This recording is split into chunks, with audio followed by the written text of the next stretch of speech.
বাংলা আবাস যোজনা পশ্চিমবঙ্গ সরকারের একটি গুরুত্বপূর্ণ প্রকল্প। এই প্রকল্পের মাধ্যমে প্রান্তিক ও নিম্নবিত্তের পরিবারকে নতুন বাড়ি নির্মাণের জন্য আর্থিক সহযোগিতা প্রদান করা হয়। এই প্রকল্পে সরকারের পক্ষ থেকে প্রতিটি উপভোক্তাকে বাড়ি তৈরি করার জন্য 1,20,000 টাকা আর্থিক সহায়তা প্রদান করা হয়। সাম্প্রতিক সময়ে প্রধানমন্ত্রী আবাস যোজনা প্রকল্পে পশ্চিমবঙ্গকে আর্থিক সহায়তা করা বন্ধ করে দেওয়া হয়েছে। কেন্দ্রীয় সরকারের অভিযোগ অনুযায়ী এই প্রকল্পের বরাদ্দকৃত অর্থের ব্যবহার নিয়ে রাজ্যের দুর্নীতি দেখা গেছে। তাই এই প্রকল্পের আর্থিক সহায়তা কেন্দ্র থেকে সম্পূর্ণ বন্ধ রাখা হয়। পরবর্তী সময়ে রাজ্য সরকারের পক্ষ থেকে একাধিকবার আবেদন করা সত্ত্বেও কেন্দ্রীয় সরকার এই প্রকল্প পুনরায় চালু করেনি। তাই মুখ্যমন্ত্রী মমতা বন্দ্যোপাধ্যায় নিজের উদ্যোগে রাজ্যের কোষাগার থেকে বাংলা আবাস যোজনা প্রকল্প চালু রাখার উদ্যোগ নিয়েছে। তো আপনাদের যদি এই তালিকায় নাম না থাকে তাহলে কি করে এই তালিকায় আপনাদের নাম তুলবেন সে নিয়ে আজকের ভিডিওতে আপনাদের সঙ্গে বিস্তারিত আলোচনা করব। তাই ভিডিওটি সম্পূর্ণটা খুব মনোযোগ দিয়ে দেখবেন। যদি এই চ্যানেলে নতুন হয়ে থাকেন তাহলে চ্যানেলটিকে এখনই সাবস্ক্রাইব করে নেবেন, যাতে এরকম ভালো ভালো ভিডিও আপনারা ভবিষ্যতে দেখতে পান। ভিডিওটি ভালো লাগলে অবশ্যই একটি লাইক করবেন। তো এবার দেখে নিই, ঘরের তালিকায় অনেকের নাম নেই, তাহলে তারা কি করবেন। বর্তমানে উপভোক্তাদের বাড়িতে সরকারি আধিকারিকরা পরিদর্শন করে প্রকৃত ও যোগ্য ব্যক্তিদের নির্বাচন করছে। অনেক এলাকায় সার্ভে চললেও কিছু বাড়িতে এখনও পর্যন্ত সার্ভে হয়নি বা তাদের নাম তালিকায় অন্তর্ভুক্ত করা হয়নি। যারা যোগ্য এবং বাড়ির প্রয়োজনীয়তা রয়েছে তারা কিভাবে এই প্রকল্পে আবেদন করবেন আজকের ভিডিওতে সম্পূর্ণ তথ্য জানিয়ে দেব। বাংলা আবাস যোজনা আবেদন পদ্ধতি। বাংলা আবাস যোজনা প্রকল্পে বাড়ি পাওয়ার জন্য দুরকমভাবে আবেদন করা যায়। 1, অফলাইন এবং 2, মুখ্যমন্ত্রীদের হেল্প ডেস্কের মাধ্যমে সরাসরি আবেদন। অফলাইনে আবেদন কিভাবে করবেন। বাংলা আবাস যোজনা প্রকল্পে আবেদন করার নির্দিষ্ট কোনো আবেদন ফর্ম নেই। যারা এই প্রকল্পে শর্তাবলী মেনে বাড়ি পাওয়ার যোগ্য তারা সাদা কাগজে দরখাস্ত লিখে ব্লক উন্নয়ন অফিসে জমা দিতে পারেন, কিন্তু দরখাস্তের সঙ্গে কিছু প্রয়োজনীয় ডকুমেন্ট জমা করতে হবে। এছাড়া দরখাস্তে নিজের নাম, ঠিকানা, পরিচয় এবং বাড়ির প্রয়োজনীয়তার কারণ উল্লেখ করতে হবে।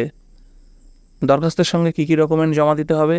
অফলাইনে আবেদন করার জন্য দরখাস্তের সঙ্গে যে ডকুমেন্টগুলি প্রয়োজন সেগুলি হলো বর্তমান বাড়ির রঙিন ছবি, আধার কার্ডের জেরক্স কপি, রেশন কার্ডের জেরক্স কপি, ব্যাংক পাসবইয়ের জেরক্স কপি, জমির রেকর্ডের জেরক্স কপি, এগুলো কিন্তু জমা দিতে হবে।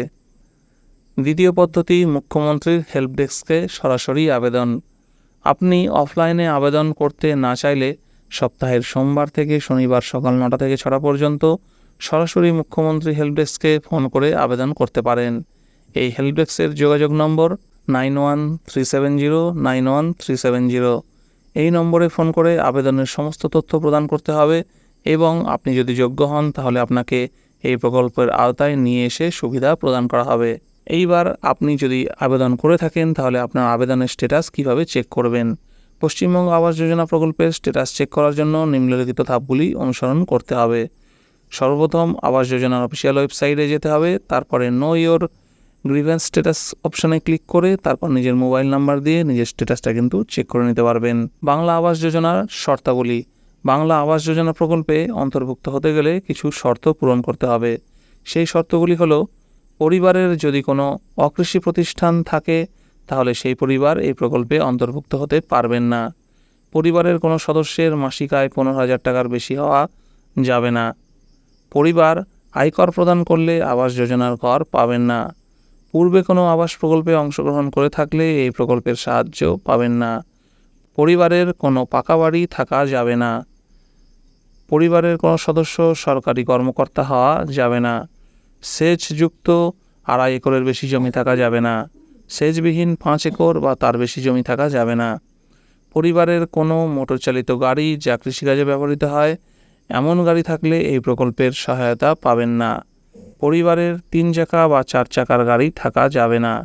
পরিবারের কেউ ইনকাম ট্যাক্স প্রদান করলে এই প্রকল্পের অন্তর্ভুক্ত হতে পারবেন না। তো এই জিনিসগুলো যদি আপনাদের থেকে থাকে তাহলে কিন্তু আপনারা এই প্রকল্পের সুবিধা পাবেন না। আবেদন জমার পর বাড়ি পাওয়ার প্রক্রিয়া। যখন আপনি অফলাইন বা সরাসরি মুখ্যমন্ত্রীর হেল্প ডেস্কের মাধ্যমে আবেদন প্রক্রিয়া সম্পন্ন করবেন তখন সংশ্লিষ্ট পঞ্চায়েত বা ব্লকের আধিকারিকরা আপনার বাড়িতে এসে সার্ভে করবেন। যদি আপনি আবেদনের শর্ত অনুযায়ী উপযুক্ত হন তাহলে আপনার নাম পরবর্তী সার্ভে তালিকায় অন্তর্ভুক্ত করা হবে। বর্তমানে যে সার্ভে প্রক্রিয়া চলছে তাতে নতুন নাম অন্তর্ভুক্ত করা হচ্ছে না। আগে থেকে তালিকাভুক্ত যারা রয়েছে তাদেরকে যাচাই করা হচ্ছে। নতুন আবেদনকারীদের জন্য ভবিষ্যতে নতুন সার্ভে হবে এবং তখনই তাদের বাড়িতে সরাসরি যাচাই করা হবে। যাচাই প্রক্রিয়া সম্পন্ন হলে আবেদনকারীকে যোগ্য হিসাবে নির্বাচিত করা হবে এবং তাদেরকে তালিকাভুক্ত করা হবে বাড়ি তৈরির জন্য ও সরাসরি টাকা তাদের ব্যাংক অ্যাকাউন্টে দেওয়া হবে। তো বন্ধুরা, এখন যে সার্ভেটা হচ্ছে সেটা কিন্তু অলরেডি যাদের নাম আগে থেকেই ছিল লিস্টে তাদের কিন্তু ফাইনাল সার্ভেটা এখন হচ্ছে। এখন কিন্তু নতুন করে কারো নাম এন্ট্রি করার জন্য কিন্তু এই সার্ভেটা হচ্ছে না। সেই জন্য আপনারা যদি বাংলা আবাস যোজনার ঘর পেতে চান তাহলে কিন্তু এখনই আপনারা আবেদন করে রাখতে পারেন। ভবিষ্যতে যখন এই আবেদনের ভিত্তিতে নতুন করে সার্ভে হবে তখন কিন্তু আপনাদের বাড়িতে লোক এসে সেই সার্ভেটা করবে। তো আশা করি ভিডিওটি আপনাদের ভালো লেগেছে এবং ভিডিও থেকে গুরুত্বপূর্ণ তথ্য আপনারা জানতে পেরেছেন।